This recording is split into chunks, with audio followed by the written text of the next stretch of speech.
Meus amigos, muito bom dia. Hoje é dia 15 de junho de 2026.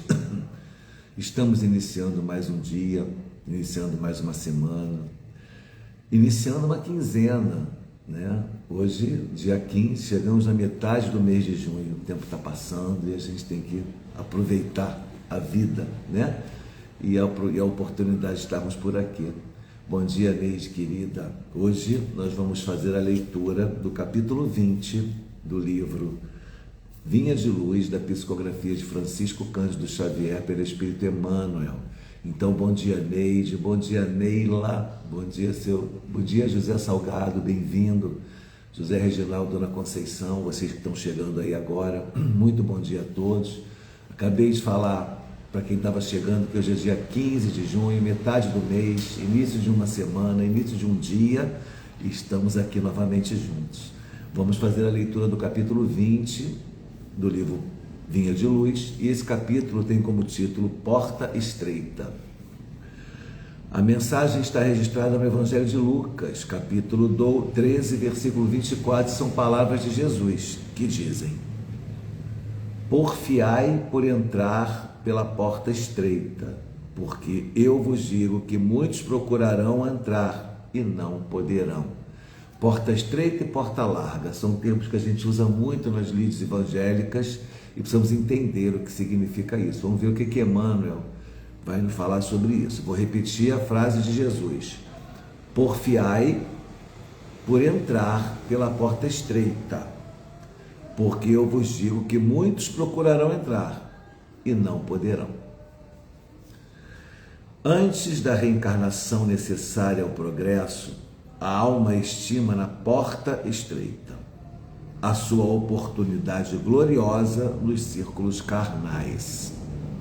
Antes de carnar, a gente está com o propósito de passar pela porta estreita. Reconhece a necessidade do sofrimento purificador, anseia pelo sacrifício que redime, exalta o obstáculo que ensina, compreende a dificuldade que enriquece a mente e não pede outra coisa que não seja a lição. Nem espera senão a luz do entendimento que elevará nos caminhos infinitos da vida. Obtém o vaso frágil de carne em que se mergulha para o serviço da retificação e aperfeiçoamento, reconquistando, porém, a oportunidade da existência terrestre, volta a procurar as portas largas, por onde transitam as multidões. Fugindo à dificuldade, empenha-se pelo menor esforço. Temendo o sacrifício, exige a vantagem pessoal. Longe de servir aos semelhantes, reclama os serviços dos outros para si. E, no sono doentio do passado, atravessa os campos da evolução, sem algo realizar de útil, menosprezando os compromissos assumidos. Em geral, quase todos os homens somente acordam quando a enfermidade lhes requisita o corpo às transformações da morte. Ah, se fosse possível voltar, pensam todos.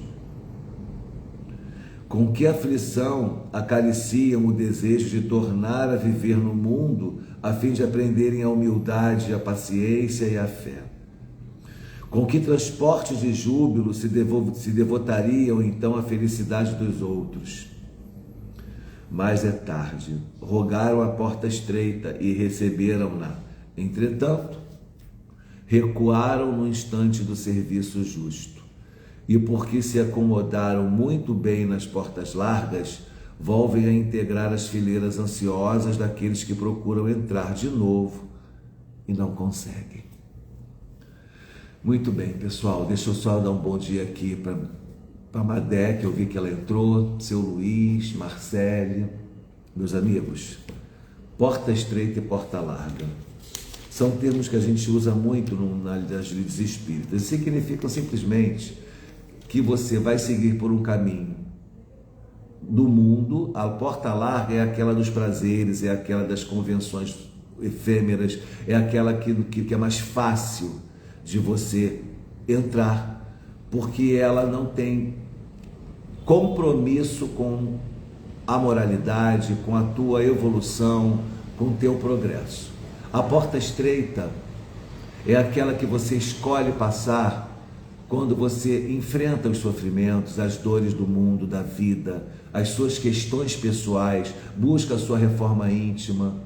Então, você vai dar valor a valores que são realmente profundos, que são espirituais, que são morais. Exemplo, eu tenho a possibilidade de uma promoção na minha empresa, mas eu tenho que passar a perna numa pessoa.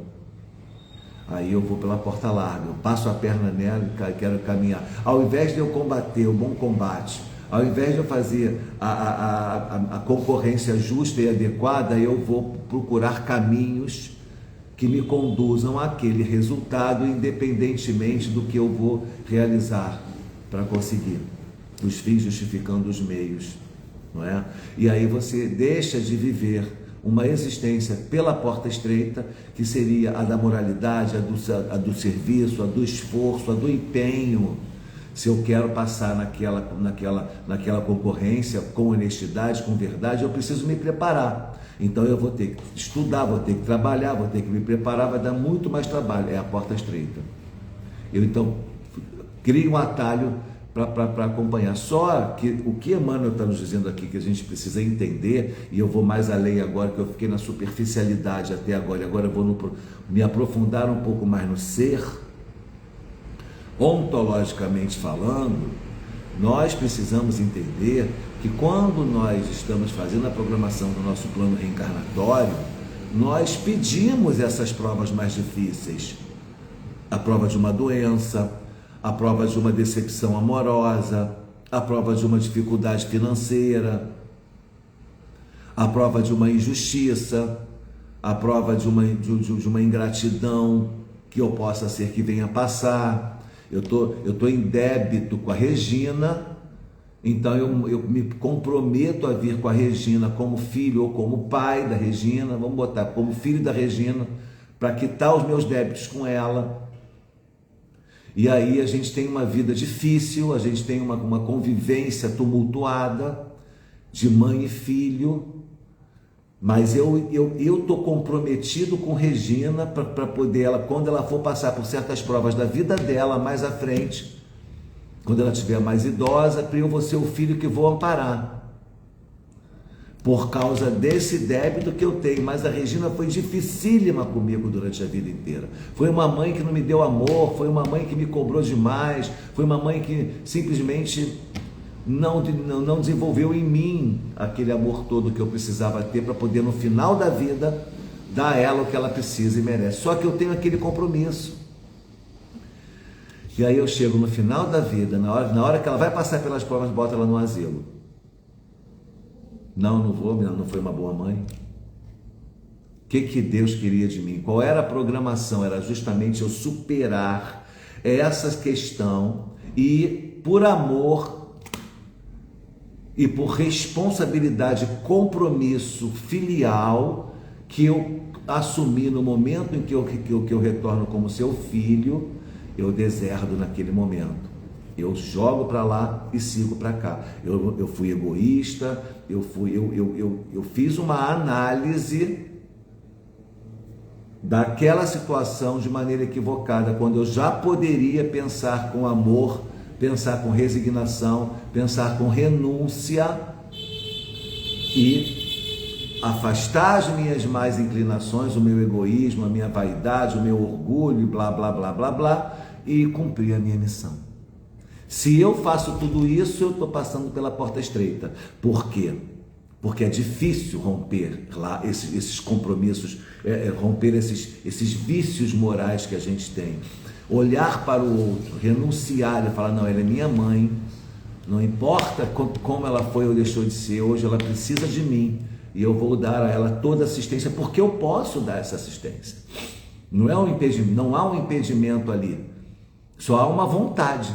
E aí eu opto por fazer. em detrimento muitas vezes da minha esposa, dos meus filhos, da minha família, até não negligenciando eles, mas confrontando, às vezes uma sogra e uma nora que não se entendem, e você tem que estar no meio daquilo, tentando contemporizar e entendendo que as duas necessitam da sua atenção, é o seu compromisso.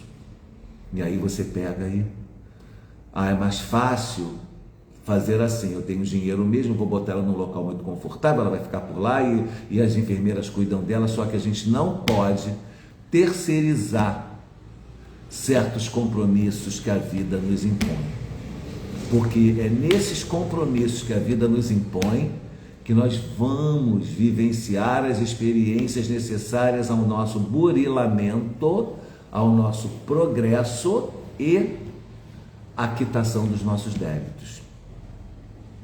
Entenderam a diferença? Não é para ficar sacrificado a vida inteira.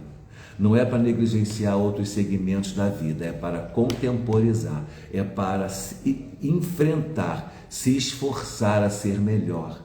Essa é a questão. Lembrando que nós todos que estamos vivendo nesta existência e em todas as demais, anteriores e as que virão, a gente pede as provas.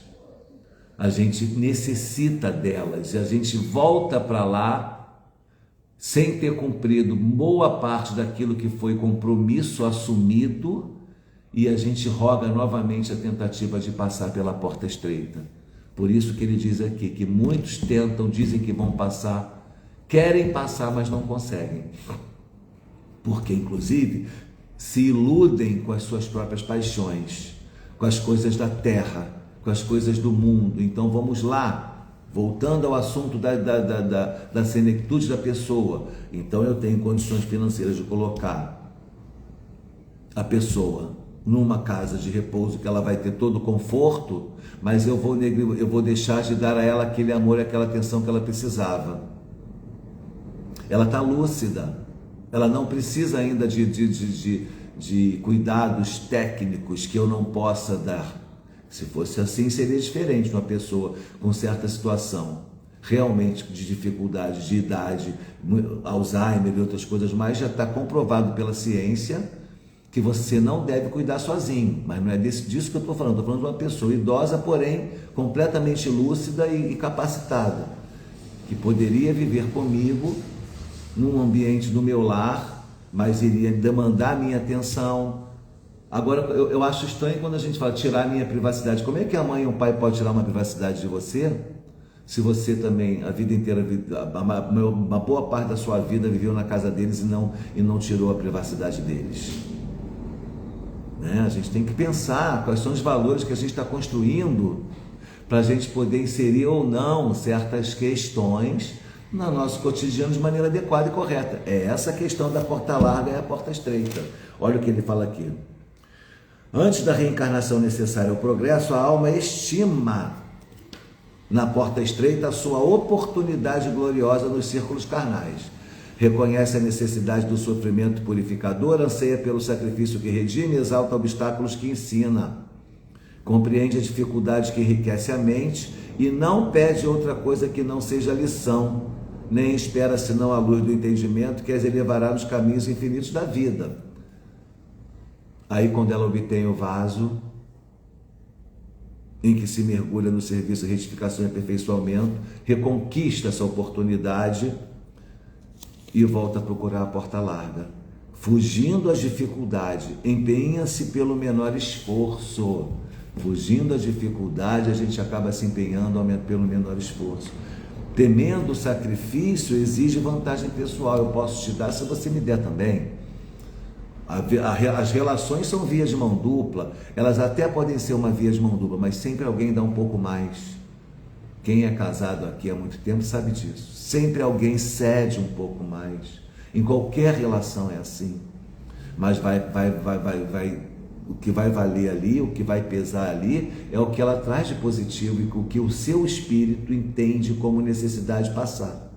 E claro que tudo tem seu limite, que você não vai ser saco de pancada, você não vai ser humilhada na frente de todo mundo a vida inteira, você não vai viver um relacionamento com uma pessoa que você claramente percebe que não quer olhar a sua cara, não é isso que eu estou falando.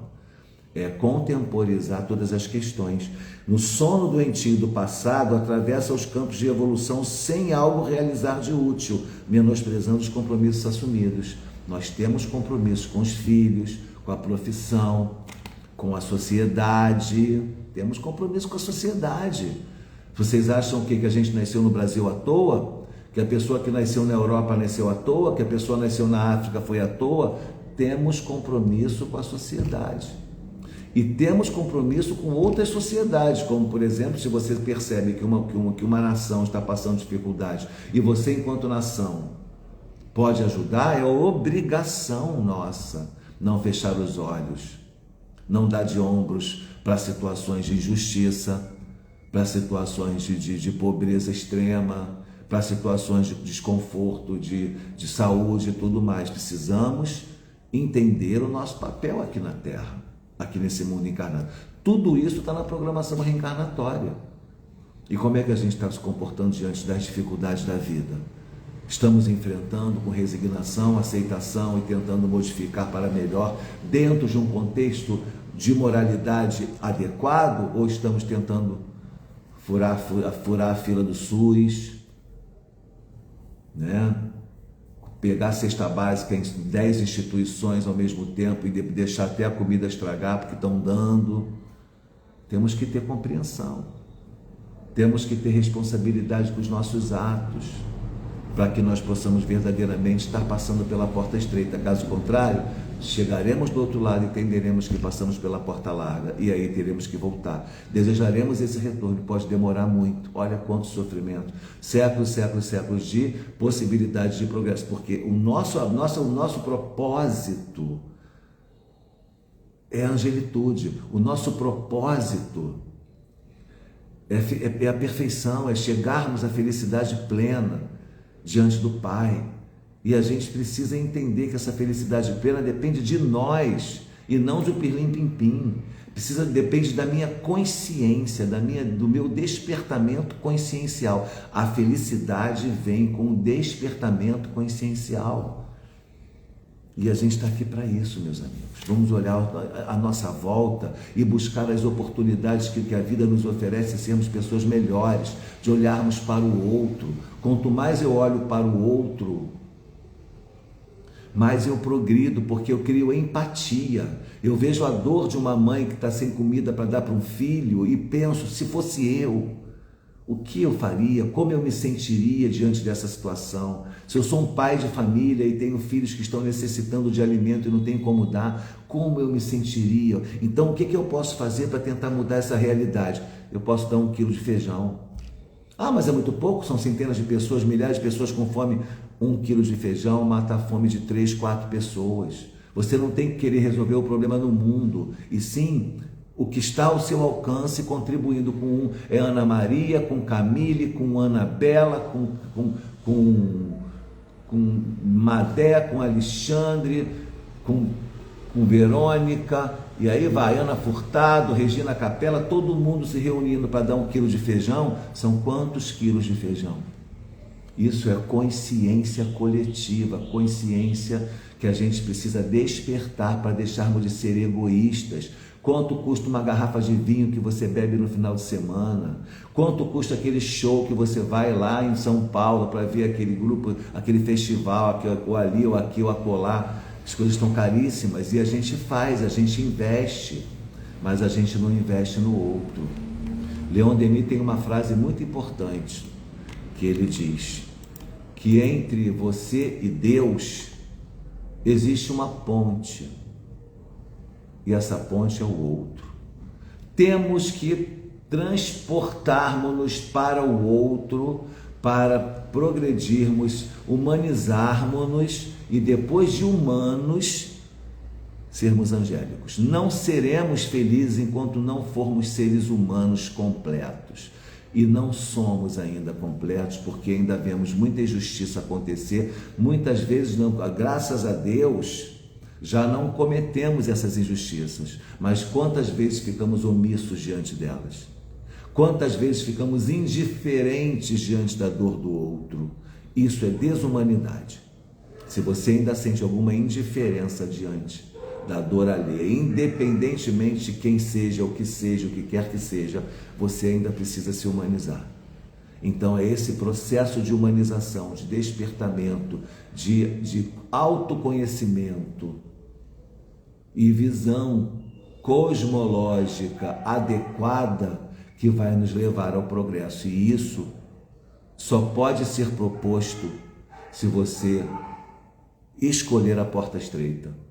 Porque a porta estreita é a porta do incômodo, é a porta que você olha aquela injustiça, você não consegue ficar bem com aquilo. Por mais que você não possa resolver, mas aquilo te indignou, te impactou. Eu não posso aceitar o que está acontecendo na nossa sociedade atualmente, os feminicídios. Eu não aceito, isso me incomoda, isso me impacta. Então não vê televisão, então não vai, é melhor você não ver notícia para não ficar mais chateado. Isso é ilusão, isso é alienação, porque vai continuar acontecendo. Eu não vou me calar diante dessas coisas. Aonde eu tiver voz, o que eu puder falar para as pessoas sobre essas questões sociais que estão acontecendo, fome, assassinatos, injustiças, violência, covardia de autoridades contra cidadãos, eu vou me indignar sim. Corrupção dos políticos, preciso me indignar diante dos erros, porque senão eu ficarei alienado. E essa indignação não é revolta, não é violenta. Ela não precisa ter violência, ela precisa ter consciência. Então, meus amigos, vamos juntos aqui de mãos dadas buscar a porta estreita. E essa porta estreita significa buscar a justiça, buscar a equidade, buscar a moralidade, buscar a honestidade. Eu encontrei uma mala de dinheiro, não é minha, eu devolvo. Pode ser utópico o que eu estou falando aqui agora, mas é o ideal. E digo mais para encerrar nossa conversa: ser honesto não é virtude, é obrigação. Não ser violento não é virtude, é obrigação. Respeitar a mulher é obrigação, não é virtude. Marido, você que respeita a sua mulher, você não é bom, você só está cumprindo a sua obrigação de respeitar o outro, principalmente aquela pessoa que está do seu lado. Então, quando a gente cria essa consciência, a gente também evita a vaidade, evita o orgulho. Porque eu sou tão bom, eu sou muito bom, eu não bato em ninguém. Eu sou muito, não é bom nada. Você está cumprindo a sua obrigação e você está progredindo. Graças a Deus por isso. Seja grato a Deus por esse progresso, mas compreenda que é a sua obrigação ser bom, é a sua obrigação ser honesto, é a sua obrigação não ser violento. E assim a gente vai construir um mundo melhor. Uau! Porta estreita e porta larga. E agora,